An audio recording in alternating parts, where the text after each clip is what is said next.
ये कहानी उन महिलाओं को समर्पित है जो अपने माँ बाप और सास ससुर में भेदभाव करती हैं। फ़ोन की घंटी तो सुनी, मगर आलस की वजह से रज़ाई में ही लेटी रही। उसके पति राहुल को आखिर उठना ही पड़ा। दूसरे कमरे में पड़े फ़ोन की घंटी बजती ही जा रही थी। इतनी सुबह कौन हो सकता है जो सोने भी नहीं देता। इसी चिड़चिड़ाहट में उसने फ़ोन उठाया। हेलो, कौन? तभी दूसरी तरफ से आवाज़ सुन सारी नींद खुल गई। नमस्ते पापा। बेटा, बहुत दिनों से तुम्हें मिल नहीं सके, सो हम दोनों 11 बजे की गाड़ी से आ रहे हैं। दोपहर का खाना साथ में खाकर हम 4 बजे की गाड़ी से वापस लौट जाएंगे, ठीक है? हाँ पापा, मैं स्टेशन पर आपको लेने आ जाऊंगा। फ़ोन रखकर वापस कमरे में आकर उसने रचना को बताया कि मम्मी पापा 11 बजे की गाड़ी से आ रहे हैं और दोपहर का खाना हमारे साथ ही खाएंगे। रजाई में घुसी रचना का पारा एकदम 7वें आसमान पर चढ़ गया। कोई इतवार को भी सोने नहीं देता। अब सबके लिए खाना बनाओ, पूरी नौकरानी बना दिया है। गुस्से से उठी और बाथरूम में घुस गई। राहुल हक्का बक्का हो उसे देखता ही रह गया। जब वह बाहर आई तो राहुल ने पूछा, क्या बनाओगी? गुस्से से भरी रचना ने तुनक के जवाब दिया, अपने को ही तल के खिला दूंगी।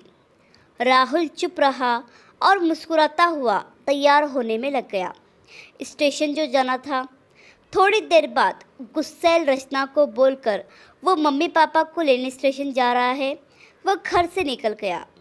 रचना गुस्से में बड़बड़ाते हुए खाना बना रही थी।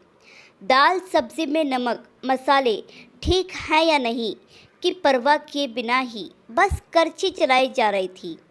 कच्चा पक्का खाना बना बेनम से पराठे तलने लगी। कोई कच्चा तो कोई जला हुआ। आखिर उसने सब कुछ ख़त्म किया, नहाने चली गई। नहा के निकली और तैयार हो सोफे पर बैठकर मैगज़ीन के पन्ने पलटने लगी। उसके मन में तो बस ये चल रहा था कि सारा संडे ख़राब कर दिया।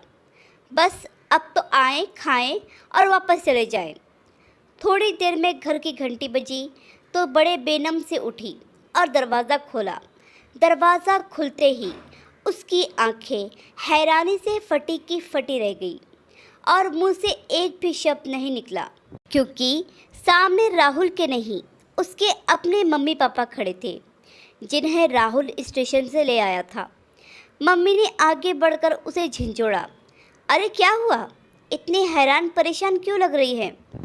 क्या राहुल ने बताया नहीं कि हम आ रहे हैं? जैसे मानो रचना की नींद टूटी हो। नहीं मम्मी, इन्होंने तो बताया था, पर चलो आप अंदर तो आओ। राहुल तो अपनी मुस्कुराहट रोक ही नहीं पा रहा था। कुछ देर इधर उधर की बातें करने में बीत गया।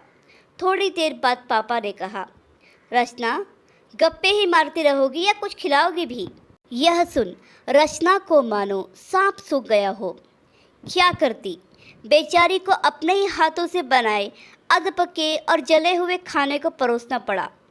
मम्मी पापा खाना तो खा रहे थे, मगर उनकी आंखों में एक प्रश्न था जिसका वो जवाब ढूंढ रहे थे।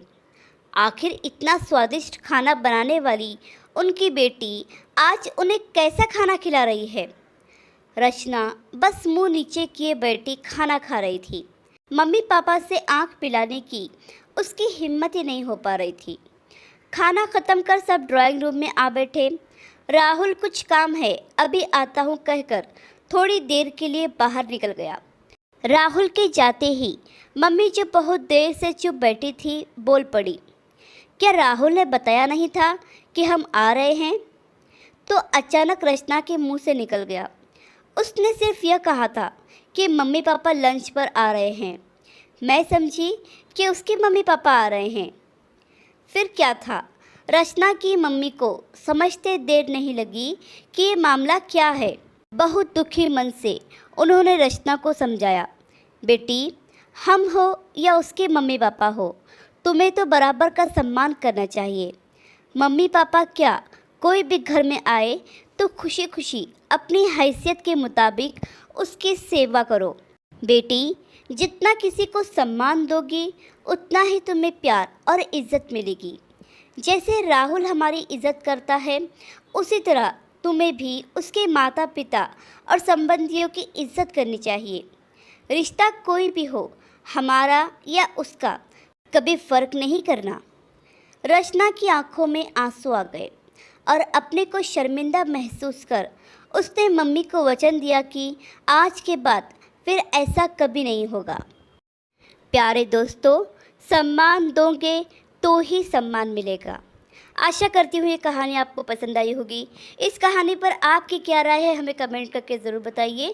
कहानी पसंद आई हो तो लाइक और शेयर करना बिल्कुल भी ना भूलिए। चैनल पर नए हो तो चैनल को सब्सक्राइब ज़रूर कीजिए। कहानी सुनने के लिए आपका बहुत बहुत धन्यवाद।